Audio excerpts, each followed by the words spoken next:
इसी विषय पे हम आगे चर्चा भी करेंगे। इससे जुड़ा है आज का हमारा विशेष भी, जो आपकी टेलीविजन स्क्रीन पे, भारत का जल प्रहार, मुश्किल में पाक सरकार, क्योंकि भारत ने सिंधु जल समझौते को निलंबित करने का जो फैसला किया है उसके चलते पाकिस्तान की मुश्किलें बढ़ गई हैं और यह अपने आप में दिखाता है किस प्रकार से पाकिस्तान के लिए मुश्किल स्थिति दिखाई पड़ रही है। इस विषय पे बात करने के लिए खास मेहमानों का पैनल मेरे साथ मौजूद है। प्रभु दयाल जी हैं, जो कि पाकिस्तान में भारत के पूर्व उच्चायुक्त रह चुके हैं, पूर्व वरिष्ठ राजनयिक हैं। सर बहुत स्वागत है। इसके अलावा major general retired SV Asthana साहब हैं, सुरक्षा एवं रणनीतिक मामलों के विशेषज्ञ हैं। वरिष्ठ पत्रकार हर्षवर्धन त्रिपाठी जी हैं। आप तीनों का हमारे साथ जुड़ने के लिए बहुत बहुत स्वागत है। मजर प्रभु दयाल जी, शुरुआत आपसे, क्योंकि भारत ने सिंधु जल समझौते को निलंबित करने का जो फैसला लिया है वो एक जल प्रहार के तौर पर भारत की ओर से दिखाई पड़ रहा है पाकिस्तान पे। इसके इंप्लीकेशंस को किस तरह से देखते हैं आप? देखिए, इस फैसले का असर सीधे तौर पर पाकिस्तान पे हुआ है। मैं आपको बताना चाहूंगा कि कल थर्सडे को पाकिस्तान में जो कराची स्टॉक मार्केट है, जो सबसे बड़ा वहां का स्टॉक मार्केट है, उसमें 2500 से ज्यादा पॉइंट्स की गिरावट हुई। इससे यह साफ जाहिर हो गया है कि पाकिस्तान में पैनिक है, क्योंकि वो जानते हैं कि भारत ने ये जो निर्णय लिया है इंडस वाटर्स ट्रीटी को अबेयर्स में रखने का, निलंबित करने का, जी, इससे पाकिस्तान को बहुत गहरा नुकसान होगा। पहली बात तो देखिए, पाकिस्तान में जो एग्रीकल्चर है वो बहुत हद तक इंडस रिवर पे और उसके साथ जो उसकी दूसरी वेस्टर्न रिवर्स हैं, झेलम, चेनाब, इन पे बहुत डिपेंडेंट है। पाकिस्तान में hydro electric power supply Indus river पे ही स्थित है ज्यादातर। तो आप समझ सकते हैं कि एग्रीकल्चर को और एनर्जी सेक्टर को कितना ज्यादा नुकसान होगा। और इसी वजह से, जैसे मैंने कहा, कराची स्टॉक मार्केट कल क्रैश हो गया। इसके अलावा देखिए जी, जब इतने देशों से समर्थन आ रहा है भारत के लिए, तो ये बात भी पाकिस्तानी मीडिया में चर्चित है। पाकिस्तानी मीडिया इस बात को समझ रहा है कि पाकिस्तान पे कितना अब जोर पड़ने वाला है, कितना दबाव होगा। जी देखिए, हमने ये 5 फैसले लिए जिनका आपने जिक्र किया, लेकिन ये नहीं समझना चाहिए कि बस यही है। ये एक पहला इंस्टॉलमेंट है। अभी बहुत से इंस्टॉलमेंट आना बाकी है। बिल्कुल सही आप कह रहे हैं सर। इस बात को पूरा भारत को विश्वास है कि अभी ये शुरुआत है, एक ट्रेलर है, अभी तो पूरी पिक्चर बाकी है। जनरल अस्थाना, आप किस तरीके से देखते हैं? और आपके चेहरे की मुस्कुराहट बता रही है कि जो हमने इस बात का जिक्र किया, पिक्चर अभी बाकी है, तो आपका चेहरे की जो स्माइल है वो एक विश्वास पैदा करती है आम भारतीयों के नाते, क्योंकि हमें हमारी सेना पे, सुरक्षा बलों पे भरोसा है कि वो इसका माकूल जवाब देंगे, वक्त आने पर हर लिहाज से जवाब देंगे। आपको लगता है कि आज जो एक बड़ा तस्वीरें जिसकी चर्चा रही वो वही तस्वीर जो इस वक्त हम दिखा रहे हैं, 2 आतंकियों के घरों को जमींदोज किया गया है, यह दिखाता है कि हमारे अब एक्शन का तरीका कैसे बदल गया है और यह बदला हुआ तरीका आगे भी बढ़ता दिखाई पड़ेगा? जनरल अस्थाना। हाँ बिल्कुल। सबसे पहले मैं इसको सामरिक तौर पे जब भारत की तरफ से जब हम एक फैसला करते हैं, और भारत ने जब एक फैसला किया है कि जो टेररिस्ट के और ये टेररिज्म के जो आका हैं उनको सबक सिखाना है, तो टेररिस्ट के आका है पाकिस्तान मिलिट्री, और मिलिट्री का वर्चस्व पाकिस्तान के अंदर। और अगर ये हमारा टारगेट है, ये हमारा, जिसको फौज में स्ट्रेटेजिक भाषा में बोलते हैं, सामरिक भाषा में बोलते हैं सेंटर ऑफ ग्रेविटी, तो उस हालत में उनके वर्चस्व को पाकिस्तान में बर्बाद करना ये हमारे लिए जरूरी हो जाता है। क्योंकि जितने ये टेररिस्ट हैं ये तो आजकल में मर जाएंगे, लेकिन ये ऑपरेटर्स हैं। अब आप इस ट्रीटी को और ये जो दोनों चीजें आपने बताई, मैं दोनों को इसके साथ जोड़ता हूं जी।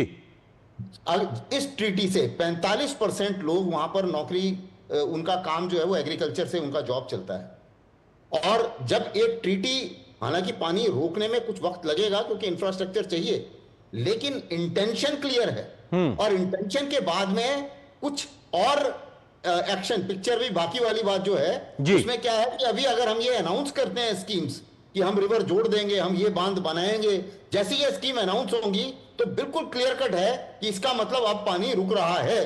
और इसी मुताबिक इस स्टॉक मार्केट क्रैश हुआ। इसी मुताबिक एक हलबली मचेगी लोगों में कि हमारी नौकरियां जाएंगी, हमारा काम जाएगा, हमारी जो भी थोड़ी बहुत प्रॉस्पेरिटी थी पंजाब में, उसका भी सत्यानाश होने वाला है।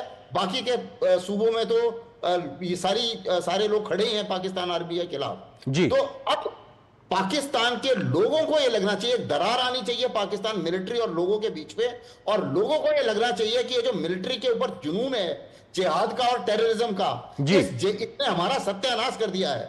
और इसको सत्यानाश को जो इन्होंने किया है, इसके लिए अब पाकिस्तान आर्मी के ऊपर हम भरोसा नहीं कर सकते। इस भरोसे को हमें तोड़ना होगा।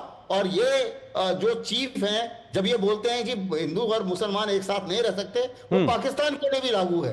तो हमें मल्टी डोमेन जैसे बोलते हैं, अलग अलग तरीके से ये लड़ाई लड़नी है, सिर्फ मिलिट्री की लड़ाई नहीं है। अभी आपने देखा जो डिप्लोमेटिक स्टेप्स लिए गए, जिसका आपने खूबी अच्छी तरीके से समझाया। इसके बाद में कुछ मिलिट्री एक्शंस होंगे, उसके बाद में हम बारे में बिल्कुल अभी एक डिप्लोमेटिक स्ट्राइक हुआ है, अभी और कड़े कदम उठाए जाने बाकी है। हर्षवर्धन त्रिपाठी जी वरिष्ठ पत्रकार हमारे साथ मौजूद। हर्षवर्धन जी, प्रधानमंत्री नरेंद्र मोदी ने वो भरोसा कमाया है देश का। जब पहले के समय में ऐसी कोई घटनाएं हुई तो उन्होंने उसका माकूल जवाब दिया है।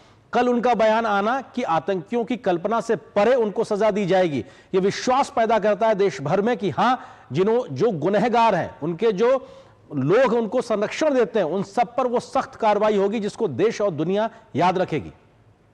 नहीं, निश्चित तौर पर। और देखिए, ये जो समय है, पाकिस्तान पहले से बहुत कमजोर है, ये एक बात है। भारत की स्थिति बहुत मजबूत हुई है, इस नजरिए से बात करना चाहिए। हम चाहे रक्षा मामलों में हो, आर्थिक मामलों में हो, और आज के समय में संपूर्ण विश्व में अगर किसी एक देश की बहुत जबरदस्त साख है तो वो भारत की है।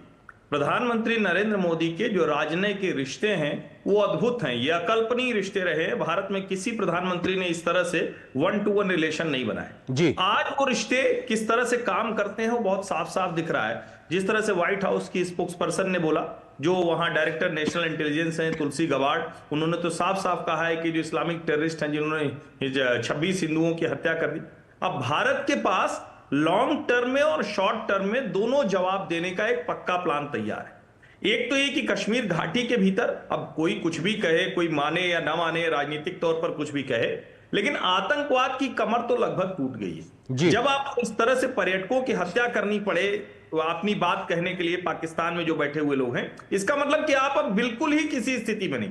और ये जो सिंधु जल समझौता रद्द हुआ है, 3 बड़े बांधों पर पहले से ही जिसको हम कहते हैं कि प्रीएम्प्ट करके जो रणनीतिक तौर पर काम किया है, वो काम भारत कर चुका है। 2018 और 2021 में वो काम शुरू हुए तो एक तो पूरा हो गया है, 2 लगभग पूरा होने के कगार पर है, चौथा भी काम शुरू होने वाला है। इससे इतर जो हम जिसको हम कहते हैं ना कि एलओसी पर जो शिमला एग्रीमेंट को पाकिस्तान ने रद्द किया है, अब हमें नए सिरे से, मैं बार बार हर डिबेट में एक बात ये कह रहा हूं कि इसको रक्षा के जानकार दूसरे लोग कहेंगे, लेकिन अब समय आ गया है भारत को पाकिस्तान से जुड़ी सीमा पर परमानेंट डिफेंस कॉलोनी का स्ट्रक्चर तैयार करना ही पड़ेगा।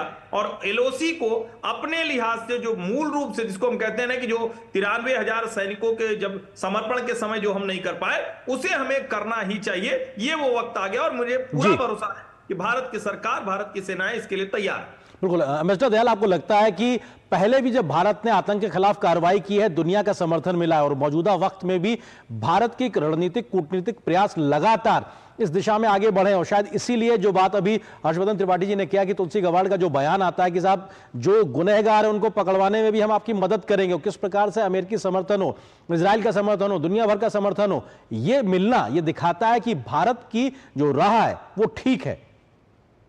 ये बिल्कुल सही आपने कहा कि दुनिया से हमको समर्थन मिल रहा है, लेकिन देखिए काम हमको ही करना पड़ेगा। बिल्कुल ठीक बात। ये जो टेररिस्ट अटैक हुआ है, इसमें बेशक कुछ इंडिया में बेस्ड स्लीपर सेल्स का हाथ है। उनको ये जो टेररिस्ट अगर पाकिस्तान से आए, उनको सहायता दी गई यहाँ के स्लीपर सेल्स ने, तो हमारी इंटेलिजेंस एजेंसीज को अब इन स्लीपर सेल्स को ढूंढ निकाल के उनका खात्मा करना है। और साथ ही साथ देखिए पाकिस्तान हाई कमीशन का जो साइज है वो कम किया गया है, 55 से अब 30 किया है। ये पाकिस्तान हाई कमीशन तो एक डेन ऑफ स्पाइज है, ये जासूसों का अड्डा है जी, और इसी के जरिए बहुत सी एंटी इंडिया एक्टिविटीज होती हैं। तो मेरे विचार में हमको डिप्लोमेटिक स्टेप जो हम ले रहे हैं उसमें ये भी सोचना चाहिए कि हमको ये पाकिस्तान हाई कमीशन को यहाँ स्थित रहने देना चाहिए। हमें डिप्लोमेटिक रिलेशंस हमारे पाकिस्तान के साथ है नहीं, ट्रेड रिलेशंस नहीं है।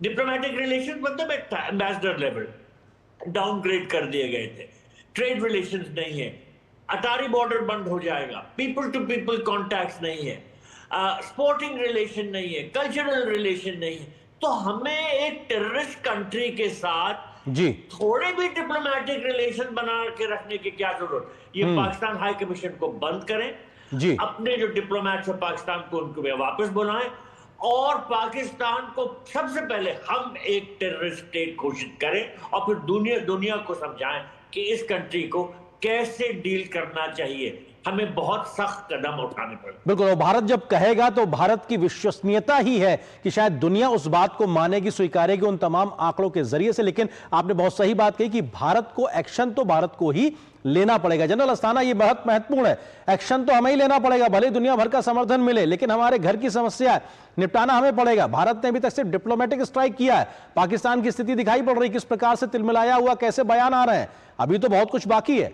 जनरल अस्थाना, बिल्कुल, एक्शन हमें ही लेना पड़ेगा और इसमें कोई शक नहीं है, और एक्शन हर किस्म से लेना पड़ेगा। जैसे हम बोलते हैं ओवर्ट एक्शन, कोवर्ट एक्शन, जो छुप के लिया जाता है, कुछ जो सामने लिया जाता है, और एलसी के उस पार भी एक्शन लेना है, एलसी के इस पार भी एक्शन लेना है।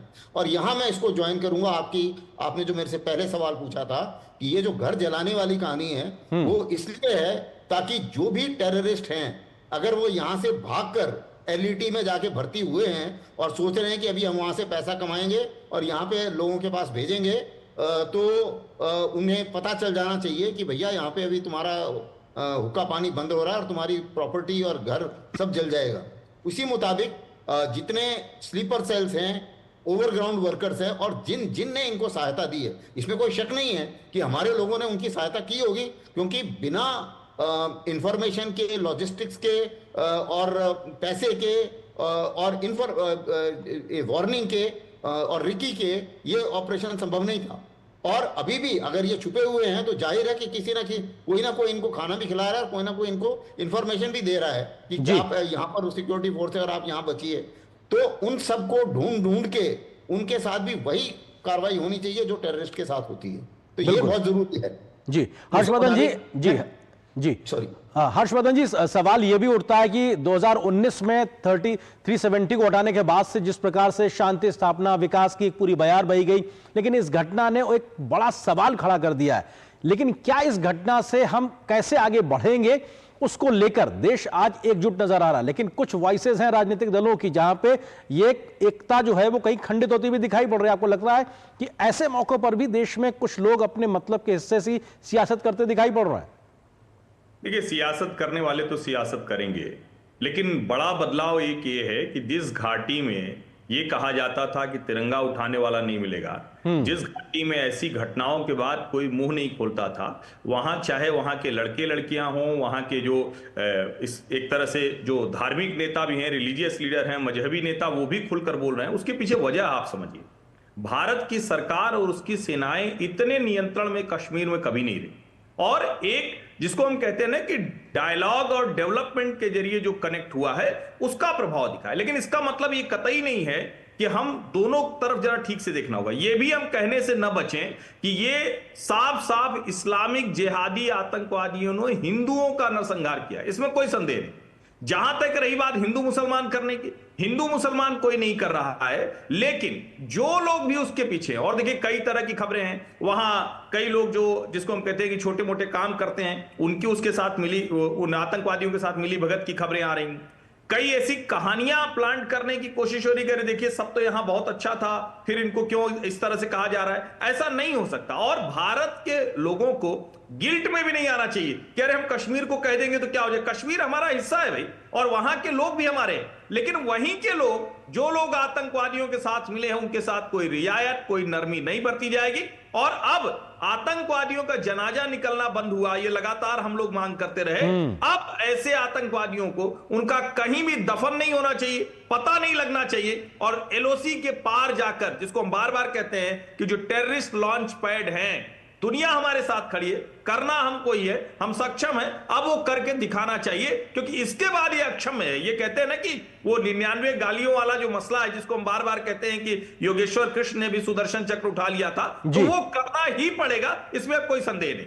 बिल्कुल। एम्बेसडर दयाल, आपको लगता है कि जिस प्रकार से बीते 2-3 दिनों में भारत के सख्त कदम के बाद से पाकिस्तान के हुक्मरानों से लेकर वहां की आम आवाम की जो तस्वीरें या उनकी जो बातें मीडिया के माध्यम से, सोशल मीडिया के माध्यम से आ रही हैं, वो दिखाती हैं कि आपकी अंदर की स्थिति क्या है और आप हम पे एक तरीके से हमला करने की, हिमाकत करने का मंसूबा लिए बैठे हुए हैं?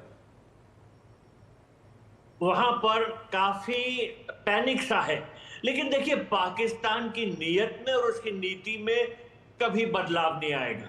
कहते हैं ना कि कुत्ते की दुम सीधी नहीं हो सकती। पाकिस्तान की पॉलिसी जो है हमेशा इसी पे बनी रहेगी, इस बात पे कि भारत को नुकसान पहुंचाया जाए। तो हमको भी पूरी तरह से चेतावनी बरतनी होगी।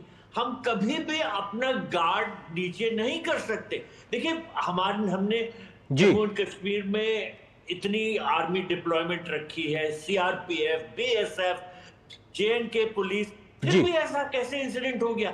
बहुत से प्रश्न उठ रहे हैं। क्या ऐसा लैप्स हुआ है सिक्योरिटी फोर्सेस के वजह से? कुछ रिस्पॉन्सिबिलिटी सरकार को फिक्स करनी होगी, पूरी इंक्वायरी होगी कि किसकी वजह से हुआ, और दोबारा ऐसा ना हो। हमको इस बात की पूरी एहतियात रखनी होगी। अब मैं एक चीज और कहना चाहूंगा जी, देखिए जैसा मैंने कहा, पाकिस्तान की नीयत में और नीति में कभी बदलाव नहीं होगा। वो अभी जैसा लगे कि झुक रहे हैं वो, लेकिन फिर भी उनकी नस-नस में ये भरा हुआ है कि किस तरह से इंडिया को वो नुकसान पहुंचाए। बिल्कुल। और उनके जो सेना प्रमुख हैं सर, उनके बयान, असीम मुनीर के बयान में वो झलकता है कि किस जहनियत के साथ उनकी कौमें बड़ी हो रही हैं और किस प्रकार का जहर उनके मन में भरा हुआ है। फिलहाल वक्त इतनी अनुमति दे रहा है। आप तीनों मेहमानों का बहुत शुक्रिया हमारे साथ जुड़ने के लिए, इस विषय पर विस्तार से बात करने के लिए बहुत शुक्रिया। यहाँ पर एक छोटे से ब्रेक के लिए रुकते हैं। ब्रेक के उस पार जब वापस आएंगे